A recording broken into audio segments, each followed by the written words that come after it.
नमस्कार, मैं विशाल, एक बार फिर से आप सभी का स्वागत है। हाल में देसी जेम्स बॉन्ड यानी अजीत डोभाल सलमान नदवी से मिले। सलमान नदवी मुस्लिम ब्रदरहुड से संबंध रखता है। भारत में आईएसआईएस की स्थापना के लिए वो काम कर रहा है। उससे मिले हमारे राष्ट्रीय सुरक्षा सलाहकार। राष्ट्रीय सुरक्षा सलाहकार का मिलना एक बहुत बड़ा मास्टर स्ट्रोक था। वो मास्टर स्ट्रोक बहुत मुश्किल से हाथ लगा था, लेकिन वो मास्टर स्ट्रोक भी पानी में चला गया। अब मैं आपको आगे बताता हूं कैसे पानी में चला गया। जब इन्होंने मन सजा किया तो प्रचार प्रसार किया गया कि वहां मांग की गई कि पीएफआई को बैन कर दिया जाना चाहिए। अब उसको लेकर सलमान नदवी का भी बयान सामने आया। पहले सलमान नदवी को सुन लीजिए। उन पर पाबंदी लगा दी जाए, आरएसएस पर पाबंदी लगा दी जाए, बीएचपी पर पाबंदी लगा दी जाए, ये मुतालबा सही नहीं होता है, क्योंकि उनके बहुत से मुस्बत काम भी हैं और उनके बाद अफराद गलती कर सकते हैं। तो किसी फर्द की गलती को पूरी जमात या तंजीम पर आयद नहीं करना चाहिए। यही सूरत हाल पीएफआई की है। उसके बहुत से मुस्बत काम है, तामीरी मंसूबे भी हैं और उसने तालीम के मैदान में, समाज के मैदान में, रिफाही कामों के मैदान में बहुत से काम किए हैं। अगर उसके कुछ अफराद ऐसे हैं कि जो अब से आगे बढ़ गए हैं या ऐसी बात कहते हैं जिससे फिरक़ेवारियत पैदा होती है, तो उन पर कार्रवाई हो, वो भी कानून के। अब ये पीएफआई की तुलना आरएसएस बजरंग दल से कर रहा है कि कोई संगठन गलत नहीं होता। कई काम पीएफआई ने अच्छे भी किए। जो गलत है उसके खिलाफ कार्रवाई होनी चाहिए, जो कि बजरंग दल में भी है, आरएसएस में भी है। ये सलमान नदवी बोल रहे हैं, मैं नहीं बोल रहा। मैं तो वैसे ही विरोधी घोषित हो चुका हूं, तो मैं क्यों बोलूं।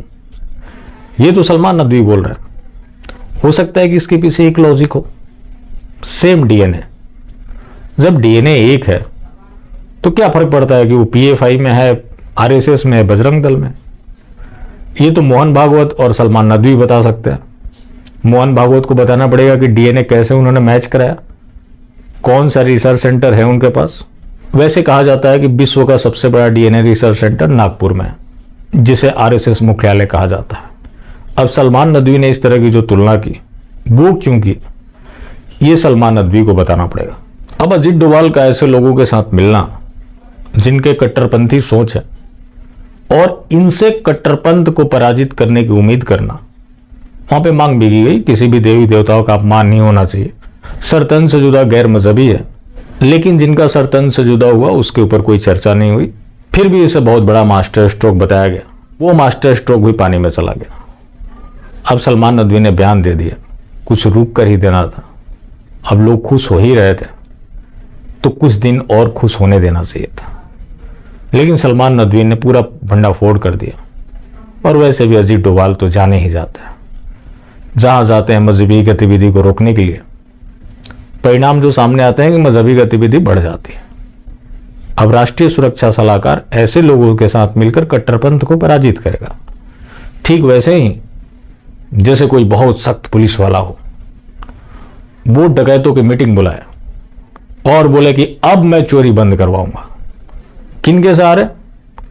डकैतों के सहारे वो चोरी बंद करवाता। तो इस तरह की गतिविधियां चल रही है। अब ये सब तो देखकर इतना ही कहा जा सकता है कि डोभाल का सनम माफ कीजिएगा, सलमान बेवफा निकला।